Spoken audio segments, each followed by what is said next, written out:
ಕೃಷ್ಣಾ ನದಿ ಹರಿದು ಹೋಗ್ತದೆ. ಅದರ ದಡದಲ್ಲಿ ಜಮಖಂಡಿ ತಾಲೂಕಿನ ಹಿಪ್ಪರಗಿ ಅನ್ನುವಂತಹ ಗ್ರಾಮದ ಜನಿಸ್ತಾರೆ.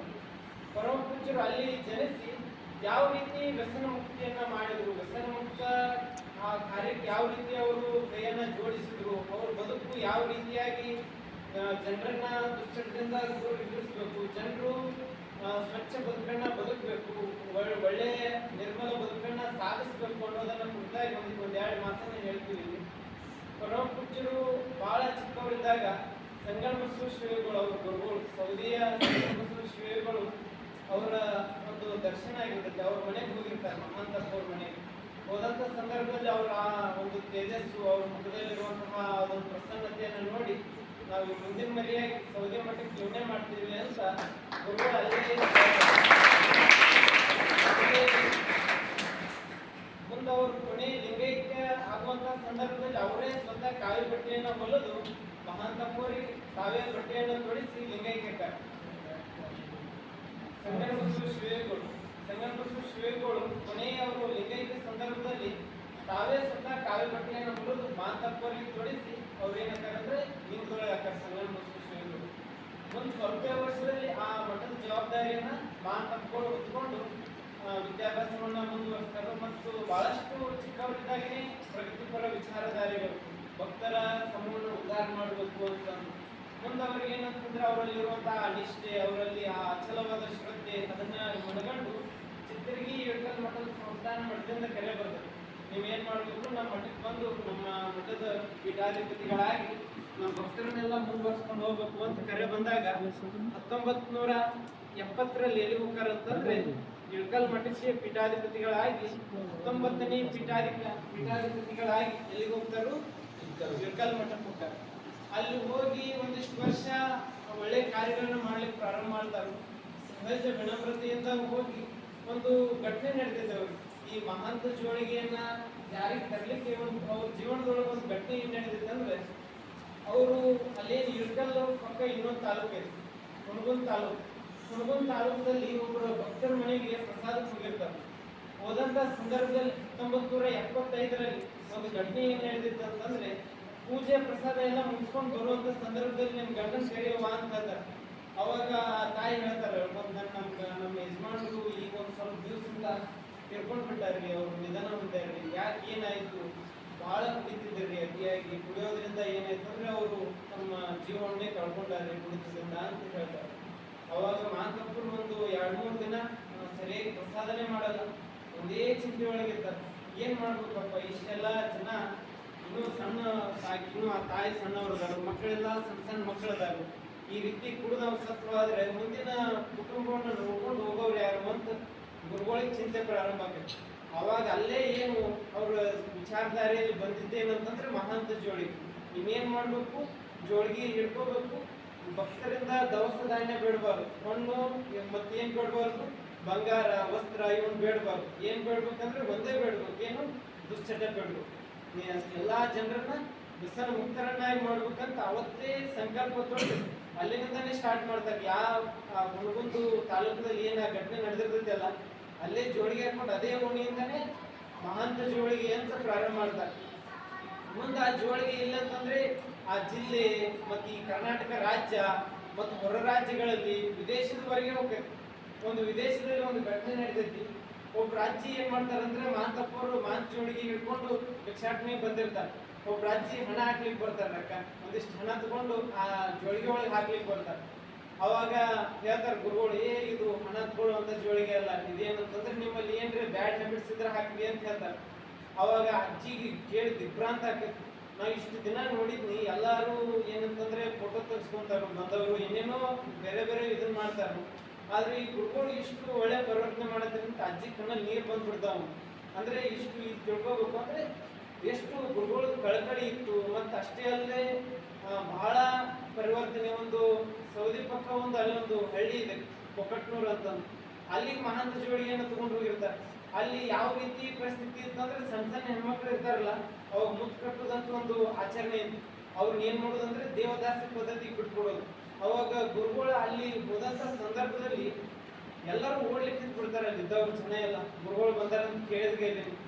ಅವಾಗ ಅಲ್ಲಿದ್ದು ಒಬ್ಬ ಹೆಣ್ಮಗಳು ಅಂತಾರೆ, ನಾವೇನು ಪರಿವರ್ತನೆ ಆಗ್ತೀವಿ, ನಮ್ಮ ಮಕ್ಕಳ ಪರಿಸ್ಥಿತಿ ಏನು, ನಮ್ಮ ಮಕ್ಕಳ ಭವಿಷ್ಯ ಏನು ಅಂತ ಕೇಳಿದಾಗ ಅಲ್ಲೇ ಗುರುಗಳು ಒಂದು ವಿಚಾರ ಮಾಡಿ ಏನ್ ಮಾಡ್ತಾರೆ ಅಂತಂದ್ರೆ ವಿಮೋಚನೆ ಸಂಸ್ಥೆ ಅನ್ನುವಂಥದ್ದನ್ನ ಕಟ್ಟಬೇಕು.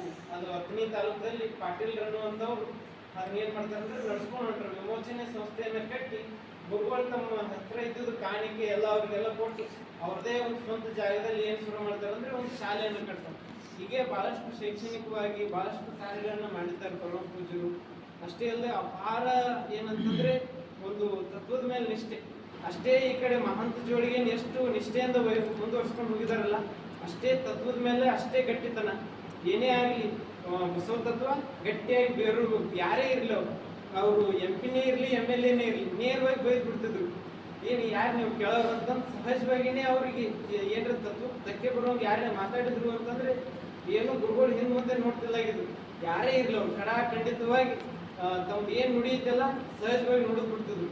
ಮತ್ ಪಕ್ಕ ಎಷ್ಟು ಅವರಲ್ಲಿ ಅಷ್ಟೇ ಸಿಟ್ಟಿತ್ತು ಮತ್ತು ಅಷ್ಟೇ ಹೃದಯವಂತಿಕೆ ನಿಂತು ಯಾರೇ ಬರ್ಲಿ ಭಕ್ತರನ್ನೆಲ್ಲ ಕುರ್ಸ್ಕೊಂಡು ಮುಂದೆ ಕುರ್ಸ್ಕೊಂಡು ಪ್ರಸಾದ ಮಾಡಿದ್ರು. ಮತ್ತು ಈಗ ಒಂದು 30 ವರ್ಷದಿಂದ ಸೌದಿಯಲ್ಲಿ ಒಂದು ವಾರ ಏನಿತ್ತು ಅಂತಂದ್ರೆ ಒಂದು ಶರಣ ಸಂಸ್ಕೃತಿ ಶಿಬಿರ ಪ್ರಾರಂಭ ಮಾಡಿದ್ರು ಅಪ್ಪರು. ಅವಾಗ ಪರಮ ಪೂಜ್ಯ ಅಪ್ಪವರು ಮುಸ್ಲಿಂ ಪಟ್ಟಿದೇವ್ರ ಅಪ್ಪವರು ಬಂದಿದ್ರು ಅಂತಂದ್ರೆ ಅಲ್ಲಿ ಅವಾಗೆಲ್ಲ ಗುರುಗಳನ್ನ ಕರ್ಕೊಂಡು ಒಂದು ರೀತಿ ಅದು ಹೆಂಗಂತಂದ್ರೆ ಅಪ್ಪವ್ರು ಎಲ್ಲರನ್ನು ಸೇರಿಸ್ಬೇಕು, ಕೂಡಿಸ್ಬೇಕು, ಶರಣ ಸಂಸ್ಕೃತಿ ಬೆಳೆಸ್ಬೇಕು. ಅದೇ ರೀತಿಯಾಗಿ ದುಶ್ಚಟ ಅನ್ನುವಂಥದ್ದು ಅಳೆದು ಹೋಗ್ಬೇಕು. ಒಬ್ರು ಬರೀತಾರೆ, ಊರೂರು ತಿರುಗಿತು ಮಹಾಂತ ಜೋಳಿಗೆ, ದವಸ ಬೇಡ ವಸ್ತ್ರ ಬೇಡ, ಏನ್ ಬೇಡಿತು ಅಂದ್ರೆ ನಿಮ್ಮ ದುಶ್ಚಟಗಳನ್ನ ಹಾಕ್ರಿ ನನ್ನ ಜೋಳಿಗೆ ಅಂತ ಬೇಡಿತು ಅಂತ ಬರೀತಾರೆ. ಅಂತಂದ್ರೆ ಅಷ್ಟು ಅವರಲ್ಲಿ ಏನಿತ್ತು ಅಂತಂದ್ರೆ ಒಂದು ಒಳ್ಳೆ ರಾಜ್ಯ, ಒಂದು ಒಳ್ಳೆ ಕುಟುಂಬ, ಒಂದು ಒಳ್ಳೆ ದೇಶ, ಸದೃಢವಾದಂತಹ ಸಮಾಜ ನಿರ್ಮಾಣ ಆಗ್ಬೇಕಾಗಿತ್ತಂದ್ರೆ ಅಲ್ಲಿ ಮುಖ್ಯವಾಗಿ ಏನಿರಬಾರ್ದು, ದುಶ್ಚಟಗಳಿರಬಾರ್ದು. ಅದಕ್ಕಾಗಿ ನಾವೆಲ್ಲ ವ್ಯಸನಮುಕ್ತರಾಗೋಣ, ನಾವೆಲ್ಲ ದುಶ್ಚಟಗಳಿಂದ ದೂರ ಇರೋಣ. ನಾವು ಎಷ್ಟು ಮಾದಕ ವಸ್ತುಗಳಿಂದ ದೂರ ಇರ್ತೀವಲ್ಲ ಅಷ್ಟು ನಮ್ಮ ಬದುಕು ಹೆಚ್ಚು ಹಸರಾಗಿರ್ತದೆ. ಸುಮಾರು 3 ಲಕ್ಷಕ್ಕೂ ಹೆಚ್ಚು ಮನೆಗಳನ್ನ ಪರಿವರ್ತನೆ ಮಾಡಿರುವಂತ ಕೀರ್ತಿ ಯಾರಿಗೆ ಸಲ್ಲುತ್ತಂದ್ರೆ ಪರಮ ಪೂಜ್ಯ ಮಹಾಂತ ಅಪ್ಪಗಳಿಗೆ ಸಲ್ಲುತ್ತೆ.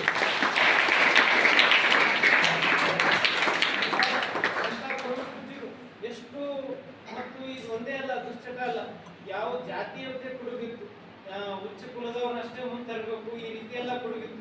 ಸ್ವತಃ ತಮ್ಮ ಮಠಕ್ಕೆ ಇಲ್ಲೇ ಬಸವ ಕಲ್ಯಾಣದಲ್ಲಿ ಒಂದು ಸಭೆ ನಡೆದಿರ್ತಾರೆ. ರಾಮ್ ವಿಲಾಸ್ ಪಾಸ್ವಾನ್ ಅಂತ ಹೇಳಿ ಒಬ್ರು ಕೇಂದ್ರ ಸಚಿವರು ಬಂದಿರ್ತಾರೆ.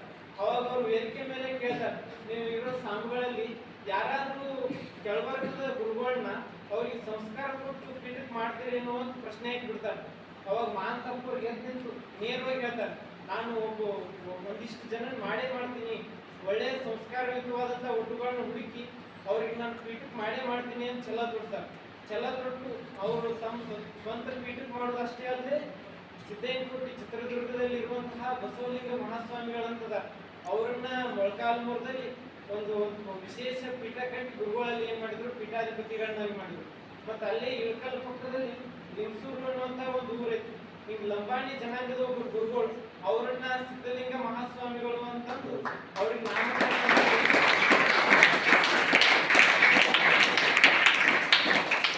ಅವ್ರಿಗೆ ಒಳ್ಳೆ ಸಂಸ್ಕಾರವನ್ನು ಕೊಟ್ಟು ಗುರುಗಳು ಏನ್ ಮಾಡಿದ್ರು, ಅವ್ರನ್ನ ಪೀಠಾಧಿಪತಿಗಳನ್ನ ಮಾಡಿದ್ರು. ಮತ್ತು ಸ್ವತಃ ತಮ್ಮ ಮೂಲ ಮಠಕ್ಕೆ ಇಳಕಲ್ ಮಠಕ್ಕೆ ಚಿತ್ತರಿಗಿ ಇಳಕಲ್ ದೊಡ್ಡ ಸಂಸ್ಥಾನ ಮಠಕ್ಕೆ 69 ಏನದಾವ್ರಿ ಶಾಖಾ ಮಠಗಳದಾವ. ಆ ಶಾಖಾ ಮಠಕ್ಕೆ ಮಠದಲ್ಲಿ ಬಹಳಷ್ಟು ಜನ ಭಟ್ಗಳಿದ್ರು, ಬಹಳಷ್ಟು ಜನ ಸನ್ಯಾಸಿಗಳಿದ್ರು. ಆದ್ರೆ ಯಾರನ್ನ ಹುಡುಕಿದ್ರು ಅಂದ್ರೆ ಒಳ್ಳೆಯವ್ರು ಯಾರದಾರು, ಯಾರು ಚಲೋ ನಡ್ಸ್ಕೊಂಡು ಹೋಗ್ತಾರಲ್ಲ ಅಂತ ಗುರುಗಳನ್ನ ಹುಡುಕಿ ತಂದ್ರು. ಮತ್ತು ಅದು ಎಷ್ಟೇ ಕಷ್ಟ ಆಗಲಿ, ಎಷ್ಟೋ ಜನ ಕಲ್ಲನ್ನ ಇಟ್ಟು ಕಲ್ಲು ತೂರಿದ್ರು. ಆ ಸಂದರ್ಭದಲ್ಲಿ ಬಹಳ ಅದೊಂದು ಭೀಕರ ಘಟನೆ. ಅದನ್ನೆಲ್ಲ ಎದುರಿಸಿ ಸಮಾಜದಲ್ಲಿ ಒಂದು ದೃಢವಾದ ಸಂದೇಶವನ್ನು ಕೊಟ್ಟವರು ಯಾರು ಅಂತಂದ್ರೆ ಪರಮ ಪೂಜ್ಯ ಮಹಾಂತಪ್ಪವರು. ತಮ್ಮ ಬದುಕನ್ನು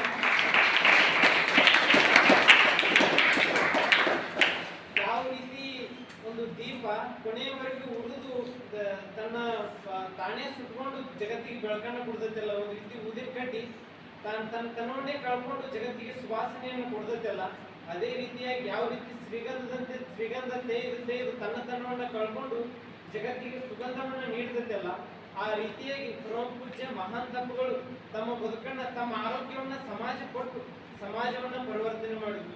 ಬಹಳಷ್ಟು ವಿಚಾರಗಳು. ಒಂದ್ ಸರ್ತಿ ಗುರುಗಳಿಗೆ ಆರಾಮಿಲ್ಲಾಗಿತ್ತು. ಎಷ್ಟಂದ್ರೆ ಆಸ್ಪತ್ರೆಯಲ್ಲಿ ಹೋಗುವಂತ ಸಂದರ್ಭ ಅಷ್ಟು. ಅವಾಗ ಫೋನ್ ಹಚ್ಚಿ ಹೇಳ್ತಾನೆ, ಗುರುಗಳೇ ನೀವು ನಮ್ಮ ಮನೆಗೆ ಬಂದ್ರೆ ನಾನು ಏನ್ ಮಾಡ್ತೀನಿ, ಚಟ ಬಿಡ್ತೀನಿ. ಅದಕ್ಕೆ ಏನ್ ಮಾಡ್ರು, ಅವ್ನ ಮನೆಗೆ ಕೂಡಲ್ ಸಂಗಮ್ ಕಡೆ ಇತ್ತು, ಗುರುಗಳು ಕಾರ್ ತಗೊಂಡು ಕೂಡಲ್ ಸಂಗಮ್ ತಕ ಹೋದ್ರು. ಅವ್ರ ಮನೆಗೆ ಹೋಗಿ ಅವ್ ಏನ್ ಮಾಡಿದ್ರೆ ಒಂದ್ 10,000 ರೂಪಾಯಿ ಕೊಡಕ್ ಬಂದ. ನೀ ಏನ್ ಈಗ ಚಟ ಬಿಟ್ಟಿಯಲ್ಲಪ್ಪ, ನಮ್ಗೆ 1,00,000 ರೂಪಾಯಿ ಕೊಟ್ಟಂಗಾಗೈತಿ, ಅದಕ್ಕಾಗಿ ಇನ್ಮೇಲೆ ಎಂದೂ ಚಟ ಮಾಡಬೇಡ ಅಂತ ಹೇಳಿದ್ರು.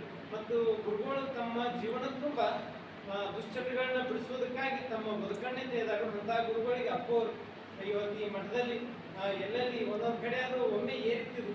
ಏನಂದ್ರೆ ದುಶ್ಚಟ ಬಿಡಿಸುವಂತ ಈ ಕಾರ್ಯಕ್ರಮ ಎಲ್ಲ ಜಿಲ್ಲೆಯಲ್ಲಿ ಆಗತ್ತಿತ್ತು. ಈಗ ಒಂದ್ ಸ್ವಲ್ಪ ಕಡಿಮೆ ಅಂತ ಆದ್ರೂ ಅಪ್ಪೋರು ಇದನ್ನ ಅಪ್ಪೋರು ತಪ್ಪಿಸಬಾರ್ದು. ಗುರುಗಳು ಮೇಲೆ ಭಕ್ತಿಯಿಂದ ಏನ್ ಮಾಡ್ಯಾರ ಆಯೋಜಿಸಿ ಪರಮ ಪೂಜ್ಯ ಗುರುಬಸವ ಪಟ್ಟದೇವರ ಅಪ್ಪೋರು ಆಯೋಜಿಸಕ್ಕೆ ಅವ್ರಿಗಾಗಿ ತುಂಬ ಹೃದಯದ ಧನ್ಯವಾದಗಳನ್ನು ಹೇಳ್ತಾ, ಎಲ್ಲ ಇಲ್ಲಿ ನೆರೆದಿರುವ ಎಲ್ಲ ಸಕಲ ವಿದ್ಯಾರ್ಥಿಗಳಿಗೂ ಇವೆರಡು ಮಾತುಗಳನ್ನ ಪರಮ ಪೂಜ್ಯರ ಪಾದಕ್ಕೆ ಅರ್ಪಿಸುತ್ತಾ ತಮ್ಮೆಲ್ಲರಿಗೂ ಭಕ್ತಿಯ